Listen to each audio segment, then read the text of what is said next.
ബൈബിളിലെ നമ്പർ 1 പ്രാർത്ഥനകളിൽ ഒന്നാണ്. നമ്പർ 1 പ്രാർത്ഥനകളിൽ ഒന്ന്. ഇത് ജീവിതത്തിൽ കുറച്ചു കാലത്തേക്കെങ്കിലും നിങ്ങൾ പ്രാർത്ഥിച്ചാൽ നിങ്ങളുടെ ജീവിതം മാറിയിരിക്കും എന്നതിന് ജീവിതമാണ് സാക്ഷ്യം.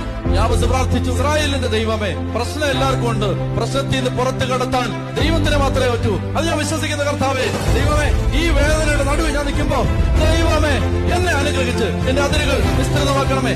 Expand my border, expand my territory.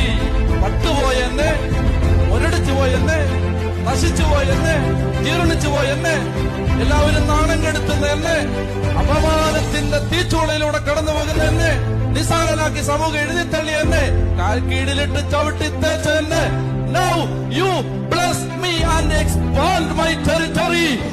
മുട്ടാനെന്ന് പറ, കർത്താവേ എന്റെ അതിരുകൾ വിസ്തൃതമാക്കണേന്ന് നീ ഒന്ന് പറ, ഒരു ദിവസമെങ്കിലും പറ. ഈ ബൈബിളിലെ